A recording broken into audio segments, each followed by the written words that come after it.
News plus ચેનલની સીધી વાતમાં આપ સૌનું સ્વાગત છે। હું છું જીતુભાઈ પંડ્યા। આજે રવિવાર છે અને એક વાર્તાનો દિવસ છે। આજે એક નાનકડી વાર્તા કહું છું। વાર્તા મૂસાની છે। ગાંધીજીના અક્ષરદેહ નામના પુસ્તકમાં, જેમાં ગાંધીજીએ લખેલી કરેલી બધી વાતોનો સંગ્રહ છે, એમાંથી એક અદ્ભુત વાર્તા મળી છે। રૂમી નામના એક મહાન તત્વચિંતક અને કવિ થઈ ગયા। રૂમીએ લખેલી વાર્તા ગાંધીજીએ પોતાના પત્રમાં ટાંકી હતી। ફારસીમાંથી ભાષાંતર કરીને ટાંકી હતી અને આ સુંદર વાર્તા આજે હું તમને કહેવા જઈ રહ્યો છું। એટલે રૂમીની લખેલી છે, ગાંધીજીની માન્યતા પ્રાપ્ત વાર્તા, અને વાર્તા બહુ ટૂંકી ને સરળ છે। રૂમીએ એમના કાવ્યમાં લખ્યું છે કે એકવાર મૂસા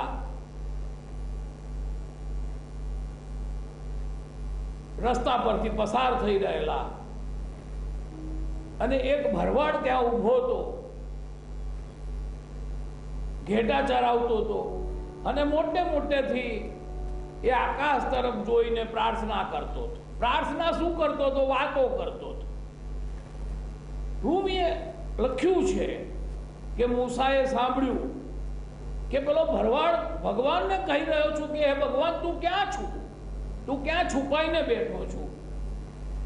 તું મને કહે કે તું ક્યાં બેઠો છું તો હું તારા જોડા સાંધી આપું। ફાટી ગયા હશે ત્યાં આટલા બ્રહ્માંડના તું કાળજી રાખી રહ્યો છું, ચારે બાજુ દોડી રહ્યો છું। તારા વાળ વધી ગયા હશે, કોણ તારા વાળ કાપી આપતું હશે? લાવ, હું તારા વાળ કાપી આપું। ભરવાડે કહ્યું, ભગવાન તું મને મળ તો ખરો, તારા કપડા ફાટી ગયા હશે તો એને હું સાંધી આપું, તારા પગ દુખી ગયા હશે તો હું એને માલિશ કરી આપું। ભરવાડ મોટેથી કહી રહ્યો હતો કે હે ભગવાન, આ મારા ખોવાઈ ગયેલા ઘેટાને બોલાવવા માટે જે હું બૂમો પાડું છું, એને શોધવા માટે જે બૂમો પાડું છું, એ બૂમો માત્ર ઘેટાને શોધવા નથી પાડતો, હું તને શોધવા પણ એ જ બૂમો પાડું છું। તારે એવું સમજવું જોઈએ। ભરવાડ ભગવાનને કહે છે, તારે એવું સમજવું જોઈએ કે મારા ખોવાઈ ગયેલા ઘેટાને હું જે બૂમો પાડું છું, એ જ બૂમોથી હું તને પણ બોલાવું છું, તમને બેવને એક સાથે બોલાવું છું, કારણ કે મારા ઘેટા પણ ખોવાઈ ગયેલા છે અને તું પણ મારાથી ખોવાઈ ગયેલો છે। મૂસા સ્તબ્ધ થઈ ગયા કે આ ભરવાડ, આ મૂર્ખ માણસ ભગવાન માટે હેલફેલ બોલી રહ્યો છે કે તારા કપડા ફાટી ગયા છે, હું સાંધી આપું, તારા જોડા સાંધી આપું, તારા વાળ કાપી આપું। મૂસાએ એ ભરવાડને ઝંઝોડી નાખ્યો અને કહ્યું કે હે મૂર્ખ, તું શું કરી રહ્યો છો? તું ભગવાનના જોડા સાંધીશ? તું ભગવાનના કપડા સાંધીશ? ભગવાન ભિખારી છે? તારા આવી તારી બેવકૂફી ભરી પ્રાર્થનાથી તો નરકનો અગ્નિ આખી પૃથ્વી પર ફરી વળશે। હે મૂર્ખ, તું શું કરી રહ્યો છો? તને પ્રાર્થના કરતા નથી આવડતી? હું તને પ્રાર્થના કરતા શીખવાડું, તું આ ભગવાનને તારા ઘેટાની જોડે સરખાવી રહ્યો છો? મૂર્ખ છું। ભરવાડ સ્તબ્ધ થઈ ગયો।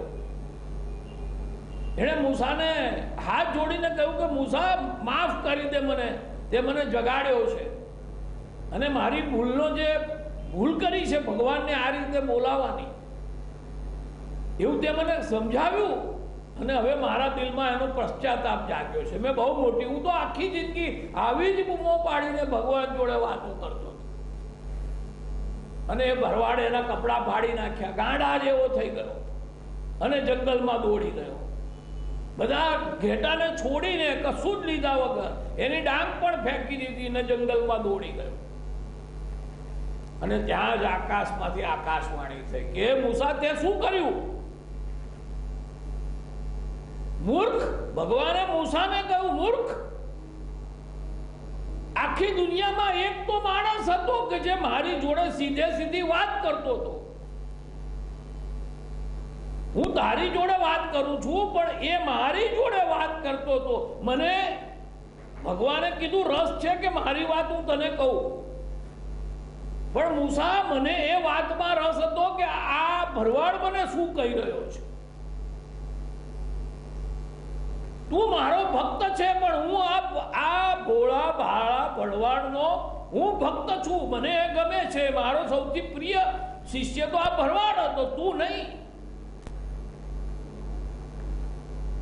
અને તે મારી સાથેનો એનો સંવાદ તોડી નાખ્યો. કેટલાય વર્ષોથી હું જે આનંદ અનુભવતો હતો એ આ ભરવાડ સાથેની વાતનો તો આનંદ હતો.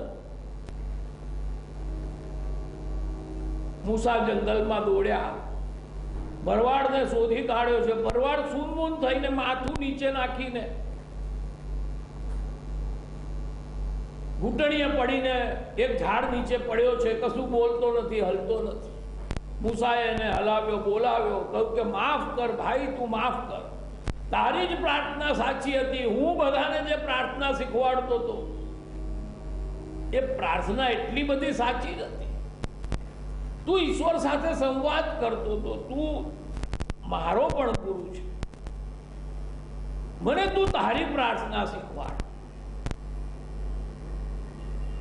કદાચ મારી પ્રાર્થના નિષ્ફળ જાય છે પણ તારી પ્રાર્થના તો પ્રભુએ સાંભળી અને પ્રભુએ મને કહ્યું કે મને એ જ વાત ગમતી હતી.